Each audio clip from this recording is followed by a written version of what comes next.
Buenos días. Hoy hablaremos sobre otros sistemas que se pueden utilizar para conseguir estructuras de gran impacto visual y con recursos más económicos en que se pueda trabajar.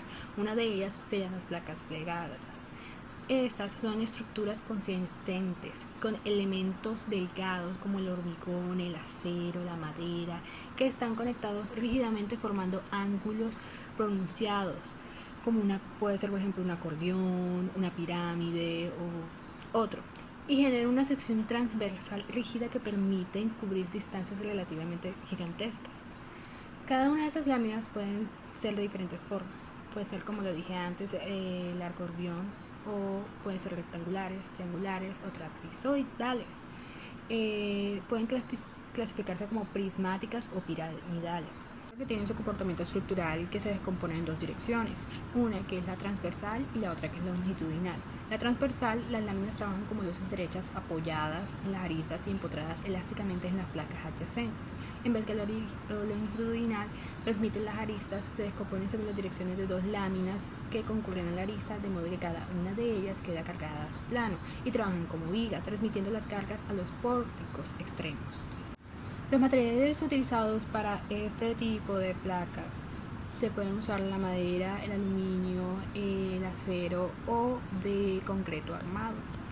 Esas son las únicas opciones que se establecen. Bueno, yo les voy a hablar sobre los cascarones. Un cascarón es una estructura de cubierta ligera que transfiere las cargas a través de las superficies por tensión, compresión y cortante.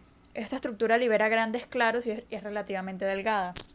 Bueno, las cáscaras surgen a partir de la asociación entre el concreto y el acero, y son estructuras cuyas superficies curvas continuas presentan un espesor muy pequeño, por lo que son muy utilizadas en cubiertas de grandes vanos sin apoyos intermedios.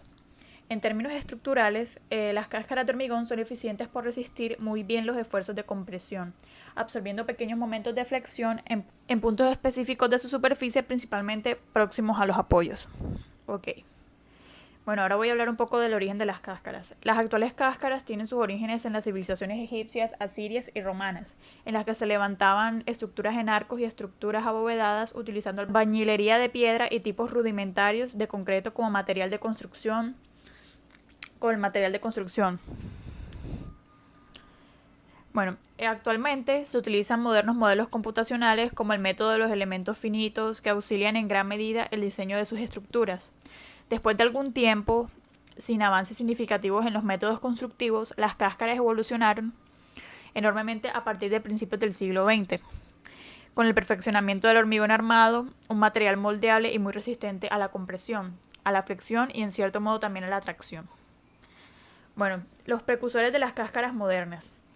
La introducción de las cáscaras modernas se debe a arquitectos e ingenieros como Eugene Freycinet, Bernardo Lafayette, Pierre-Louis Nervi, Eduardo Tarroja y Félix Candela, entre otros, quienes introdujeron innovadoras teorías de diseño y ejecución de obras, permitiendo la construcción de notables estructuras de doble curvatura, como el paraboloide hiperbólico que cubre el restaurante de la Ciudad de las Artes en Valencia. Las cáscaras como tal consiguen resistir grandes cargas de compresión distribuidas uniformemente sobre su superficie. Sin embargo, debido a su mínimo espesor, tienen poca resistencia a la tracción y como tal no deben recibir cargas concentradas.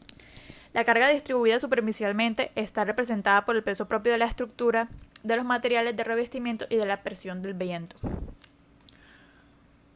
Ok, en resumen se puede decir que una estructura de cáscara es una superficie curva continua donde el espesor es mucho menor que las otras dimensiones. Bueno, el comportamiento estructural se divide en dos, que es la teoría de la membrana y la teoría de la flexión. En la teoría de la membrana podemos ver que se considera la resistencia de la membrana, que resulta en solicitudes por fuerzas normales y tensión de corte. Y la teoría de la flexión se consideran las flexiones que resultan de la cáscara curva, solicitudes por momentos, esfuerzos normales, cortante y cizallamiento longitudinal.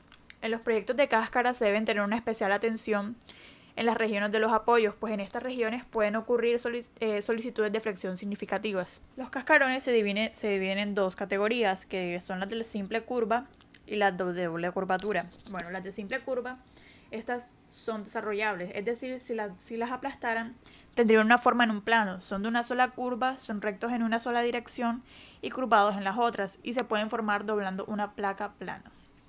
Los de doble curvatura, estos no tienen una forma, a su vez se dividen en sinclásticos y anticlásticos, como ya había mencionado anteriormente.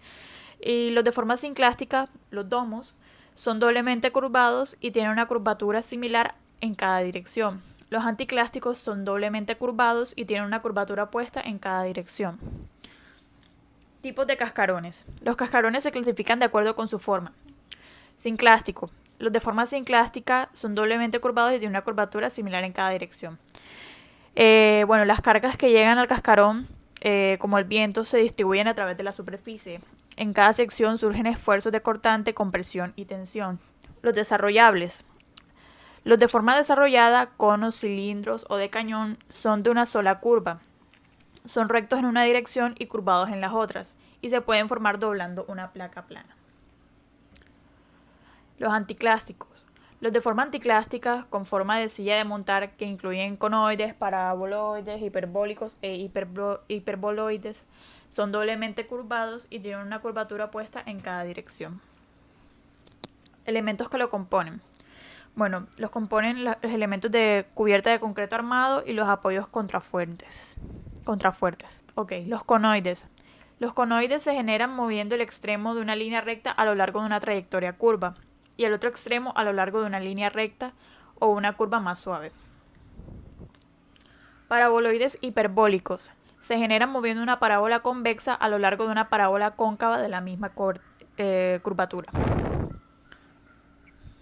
Los hiperboloides se generan rotando una línea recta respecto a un eje vertical.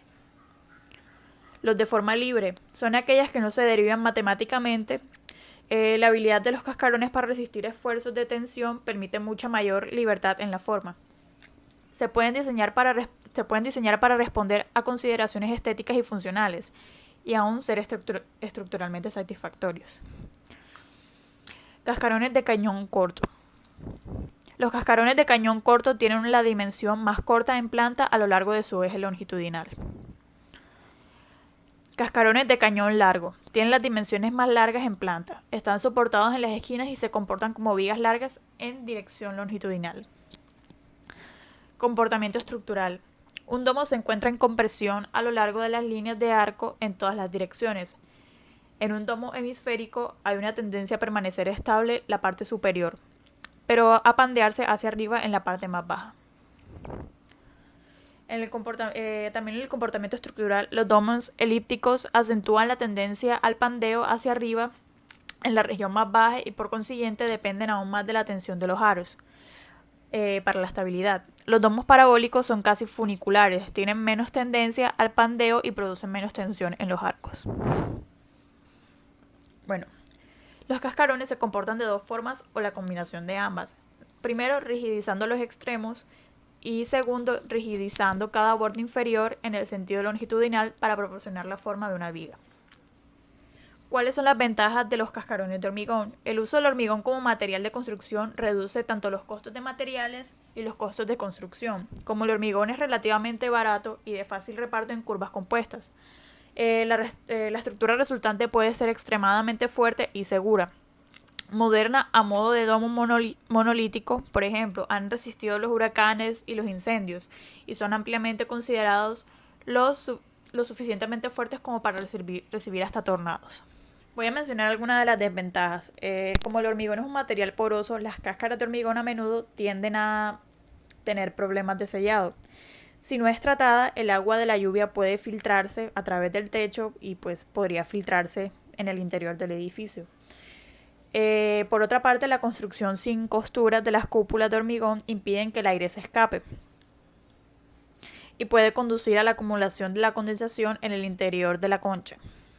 Las tejas o sellantes son soluciones comunes al problema de la humedad exterior y los deshumidificadores pueden abordar el problema de la condensación. Buenas tardes, mi nombre es Cristian Bolaño y yo vengo a hablar sobre la velaria. Una velaria, o también conocida como tensoestructura, es una superficie delgada y flexible que soporta las cargas únicamente a través del desarrollo de esfuerzos de tracción. Estas velarias se ven más que todo en cerramientos, en techos, en estructuras suspendidas. También sirven como elementos decorativos y muestran mucho su eficiencia estructural y las formas estéticas que tienen. Estas cuentan con dos tipos de elementos, como lo pueden ser los elementos flexibles y los elementos rígidos. En los elementos flexibles tenemos los cables, la membrana textil y las reliendas. Y en los elementos rígidos tenemos los bordes, los puntos de anclaje y el mástil. Hablando sobre la estructura de las velarias, estas trabajan sobre tensión en los cables y compresión en los postes. Tensión siendo la fuerza usada para alar las estructuras modulares. En este caso, la membrana textil se rodea de los cables y estos, a través de los postes, se jalan, pues causando de que éstas tengan sus formas tensas. Y la compresión se ve a través, la compresión es cuando un cuerpo se encuentra sometido por dos fuerzas aplicadas o aplastándolo, causando el pandeo. En el caso de las velarias se ve como en sus bordes se colocan un tipo de varillas y al comprimirlas estas se pandean y así le dan su forma curva. Igual depende bastante del diseño. Los recursos resistentes de las tensoestructuras no se basan solamente en la resistencia de los materiales, sino también dependen de la geometría, del presentado, de las deformaciones y de manera en la que las formas tienden a ser funiculares, es decir, que tienen que seguir el recorrido de las cargas.